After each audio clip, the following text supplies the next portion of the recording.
You're listening to Midlife Side Quest, the over-the-hill gaming podcast. Here's your host, John Wall. It's Thursday, January 11th, and welcome to another episode of Midlife Side Quest, the over-the-hill video game podcast. My name is John Wall, and every week I bring you the latest gaming impressions, industry news, and tales of a Gen X geek delivered to you in about 15 minutes to fit your busy life. I am so happy to have you here today because on this episode, I'm going to be talking about my gaming predictions for 2024. And if you want to make sure that you never miss an episode, you can subscribe to the show, which is available on all major platforms, including Spotify, Apple Podcasts, and YouTube. And while you're there, I would appreciate it if you left a review to help spread the word about the show. Also, if you'd like to chat about today's episode or just talk games, you can find me on Threads and Facebook by searching for Midlife Side Quest. So every week I open the episode by sending out some positive vibes. It's a special shout out to somebody who I admire and appreciate in an attempt to spread some good energy throughout the gaming community. And this week's positive vibes are going out to New Star Games. They are the developers of the game Retro Bowl Plus, which I downloaded from Apple Arcade and has been my go-to mobile game the last couple of weeks. It is like a streamlined version of the classic Tecmo Bowl game on the NES. In this pixely football game, you control your offense by pulling back and releasing with your finger to throw the ball, kind of like it's a slingshot. And for running, your person runs automatically and you swipe up or down to juke and swipe forward to dive. The defense is all automated. It plays out automatically, which at first seemed kind of weird to me, but it really keeps things moving quickly and it keeps the games to about 8 minutes.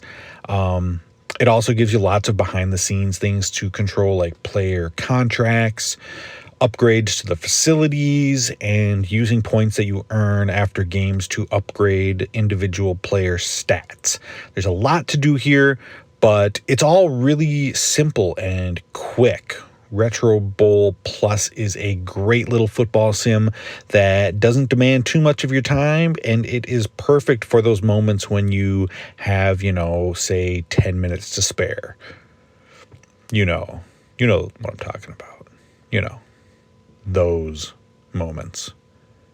Thanks, New Star Games.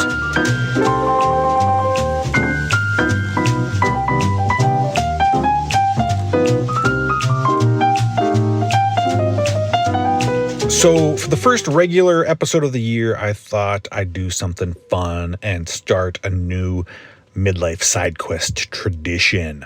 Now, it's not an original idea because I've seen others do it on some other podcasts, but I'm not above stealing some good ideas. So today I'm going to make my gaming predictions for the year 2024. I'm going to be making 6 predictions, 2 of which I would say fall into the category of easy, meaning that they're pretty obvious picks that, are very likely to come true. Then I'll have 2 that would be, medium difficulty, meaning that these picks aren't necessarily expected to happen, but I think they will. And then 2 hard or wild card picks. These are the really out there ideas that I'm really going out on a limb to say will happen.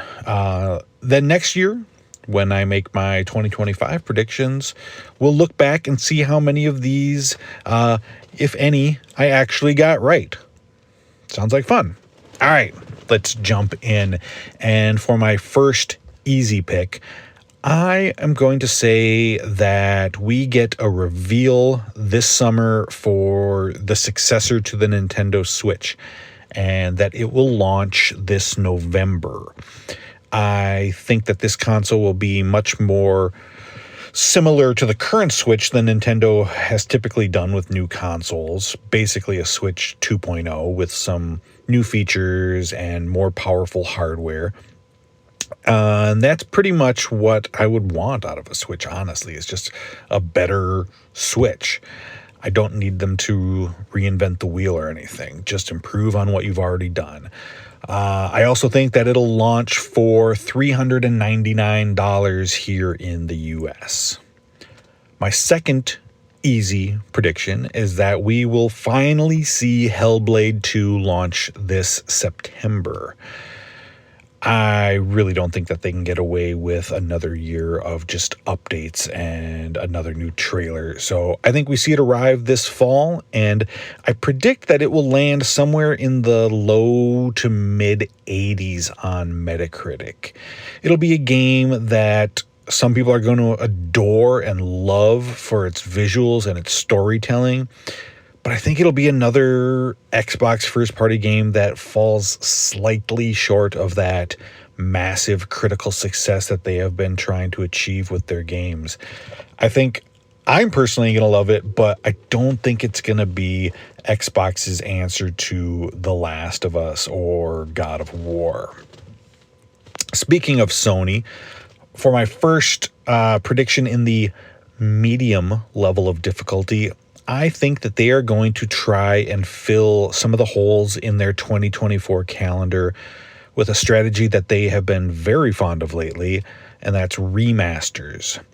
Specifically, I think we're going to get 2 new announcements for remasters of popular Sony titles. The first, I think, will be the highly requested Bloodborne remaster. I think they can only ignore their fans for so long. Eventually, they're going to have to give it to them.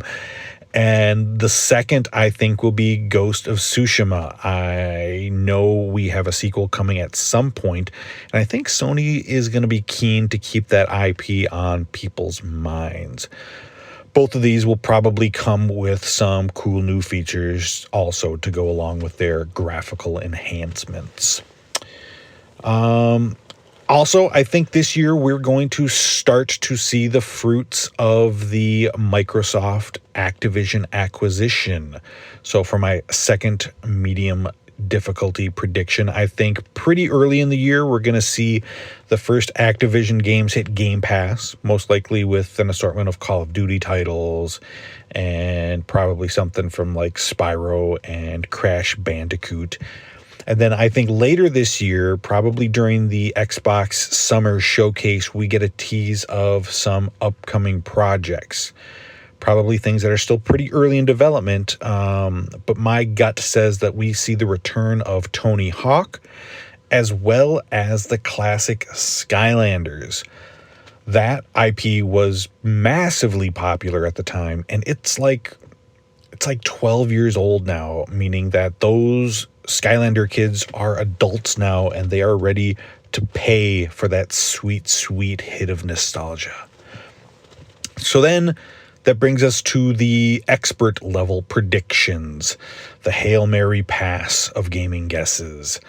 Are these going to happen? Probably not, but what the heck, let's do it anyway. For my first guess, how about Sony acquiring Capcom? Yep, that's what I think. It's clear that the Activision Microsoft deal has Sony shook. They are starting to look over their shoulder for the first time in a long time. And I think that they feel like they need to make a deal. And I think this is the most likely one.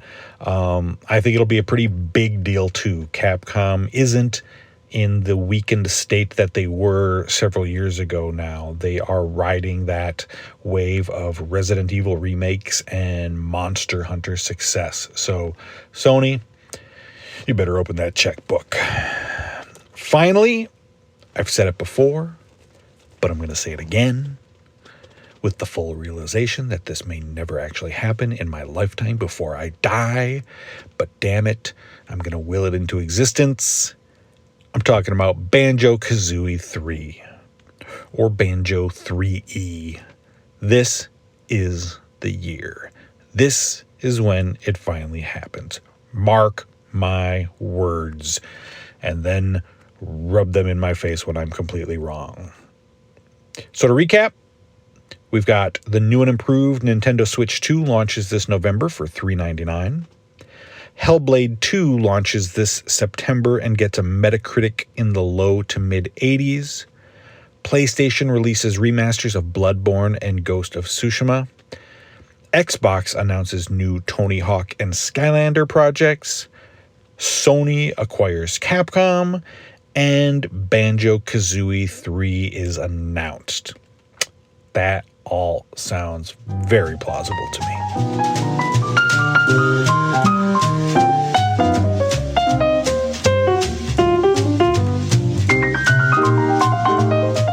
The holidays are over, and for a lot of people, that means letting out a big sigh of relief, because that is a very stressful time for a lot of people. Whether it is financial struggles or family issues or whatever, it can just be a tough time for some people to get through. And as much as I love the holidays, my favorite time of the year, I am certainly not immune to that feeling as well. And just because we're in the new year doesn't mean that those stressors are going away. My anxiety and stress has been quite high for the last couple of weeks for all sorts of different reasons. And I just wanted to say that those going through the same thing, that it's okay to feel overwhelmed and stressed out. Trust me, you are not the only one, and you shouldn't feel bad about the way you feel and doing what you need to do to take care of yourself. For instance, slow things down. If you're feeling overwhelmed, take some things off your plate. Cancel plans. Canceling plans is awesome. Skip making a big dinner tonight if you're feeling stressed out. Tell the kids that you're going to have cold cereal for dinner. That's fine. And there's nothing wrong with hitting the brakes a little bit to catch your breath. And make time to do the things that help you relieve some of that stress, whether it is going for a walk, going to the gym, meditating, or, just setting aside 2 hours at the end of the night to play video games. If that's what makes you feel better, you owe it to yourself to take care of yourself. And don't be afraid to cut things out or people out of your life that are causing you stress and anxiety. Even if it's hard to do, if something in your life is causing you tangible harm, don't be afraid to let that thing go. And if you need to, talk to somebody. Whether it's a professional or just a friend, don't be afraid to be vulnerable and tell someone that you are going through a rough time. That can make a big difference in feeling like you are not alone. Thank you for listening to Midlife Side Quest. I appreciate you making time in your day for me. Don't forget you can catch a new episode of the show every Thursday morning wherever you listen to podcasts, and you can show your support by subscribing and leaving a review. And if you'd like to chat, look for Midlife Side Quest on Threads or Facebook. So until next week, be well and happy gaming.